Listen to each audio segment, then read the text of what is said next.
This is the User Adoption Podcast with your host, Henrik de Gyor. Who are you and what do you do?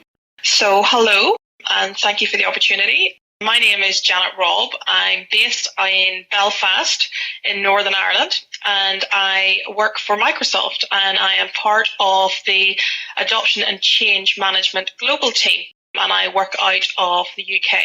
The Adoption and Change Management team within Microsoft is relatively new. However, I have been annoyingly passionate about the need for user adoption around any technology project or any project that you're undertaking in work in general. The global team that we have, so there's lots of us, there's over 100 of us now all over the world, and we get involved in large technology rollout projects because we have always known, but people are beginning to understand how necessary it is to have all of the impacted groups of the project on board who understand why we're doing this, what's the purpose, and what's in it for them. So we have a number of units throughout the world, and there's over 20 of us based out of the UK. Janet, how are you involved with user adoption?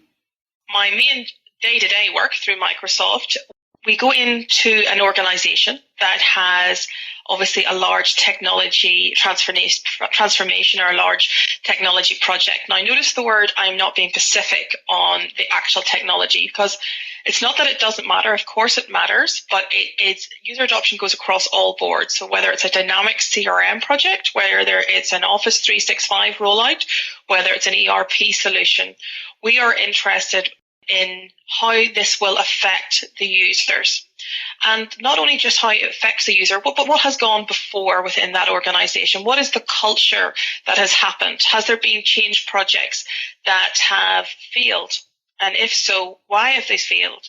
What has worked well in the past? What do we have to change? How do we have to work with the impacted groups as well as the senior management of that organization to get them on board? What we have realized that it's everybody thinks user adoption is the responsibility of the user, which it is absolutely and utterly not. It is part of it, yes, but it is everybody affected by this change has a role to play. We use the word sponsor a lot, and the way I say it is sponsors. I put an S on the end. So there's not just one. A lot of people think, oh, I'm the chief sponsor of this project. No, there's lots of sponsors along this project, on this journey. Somebody may be responsible to actually get the money for the project, but there's an awful lot of people that can impact how this change is affected. And part of our role within the ICM team within Microsoft is to help people understand their roles within the project change process. So if you're a sponsor, you may have two hats. You may be looking after the budgetary side, but you also have to display what we call it an active and visible sponsor. So we do an awful lot of coaching, and we do a lot of things that people don't naturally assign to adoption and change. We're trying to get people to adapt to understanding that the success of the project is not just how good your training plan is, but it is a number of plans. It's your communication, it's your training, it's your sponsorship, it's your coaching, it's your awareness. There's lots of key areas that we focus on to make the project a success. Janet, what are the biggest challenges and successes with user adoption? There's a lot of challenges. Because we have a lot of challenges, but that makes the successes even more important and more special when we do get them. So the main challenges that we face is, as I've just mentioned, is around sponsorship. We say the biggest success factor that we have in any project is to have an active and visible sponsor. Now, what we mean by an active and visible sponsor is we need a sponsor to truly believe in the reasons of why we're undergoing this change, because change is difficult and change is hard and change takes time. And we need to get a sponsor to understand that. And what we use is active and visible. So it's like walk the walk and talk the talk. So if we're implementing a new system, that they use that new system. We have experienced before that people will say, yes, this is a great idea. And they close the door and they do the complete opposite. They have to be seen to enduring the pain, potentially, as everybody else does. So that would be one of our most important things that we would focus on. We also have it challenging with what we refer to as middle managers. And what they are key. They're key to a successful project.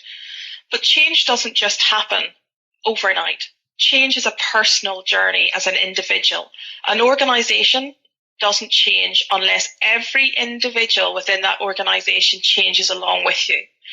And the personal managers are who the impacted groups will listen to. That we all listen to our direct supervisors because they know us, they know our families' names, they know what burdens we may have and our concerns that we have. And if they are not coming along with us on the journey, i.e. understanding the needs and the benefits and the desire for this technology change, then how are they expected to deliver that sponsorship downwards? And these middle managers have to go on their personal journey themselves before they can bring other people along with them. So that is a challenge because there's lots of time constraints and they have lots of other things to do in their day job. So those are challenges that people don't seem to realize are there, but are key to making it a success. And you asked me then, what do I see as a success as an adoption and change consultant? Well, success is when we get people to truly understand their role that they need to play. So, for example, we have what we refer to as champions. We think they are key. A champion's role would be to be working within the impacted group, but they are to manage resistance. They are to encourage to be positive. And when we see people at the start of a project who don't really understand why it's happening, can't really see the benefits. Sure, these things never worked in the past before. Why should this be any different? And because we've taken the time to understand their personal journeys and have found what we refer to as what's in it for them, what is the benefit of them, what they are going to achieve from this technology transformation, then it's a wonderful feeling to see that they will naturally become champions. They will naturally bring people along their journey. So success for me is when we have our champions and our sponsors and our middle managers all on the same road together, all understanding that it's a personal journey, all understanding their reason for undergoing the change and the benefits they will receive from it. So it's always much easier to get to the finish line when you can see the stripe across the line, i.e. we know why we're doing this, and that's a big success.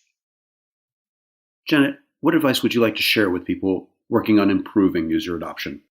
I think I alluded to earlier on in our conversation that people see user adoption as one thing. It's the training. We have encountered lots of organizations that think that's all we do. We just take care of the training and the communications. I want to encourage people to understand that user adoption is not just a training plan or communications. User adoption starts the very second you even start thinking of a technology project. And you go, no, a lot of people keep things quiet right until the need to know basis. No. Research has proven that the sooner you tell people that a change is coming, they are 6 times more likely to have a successful project. It is, we have to take into account that everybody is on a personal journey and we all do things at different speeds. So what you might think to adapt to very quickly, I may not. And we have to remember, until we get every last person through that journey, that change does not become the norm.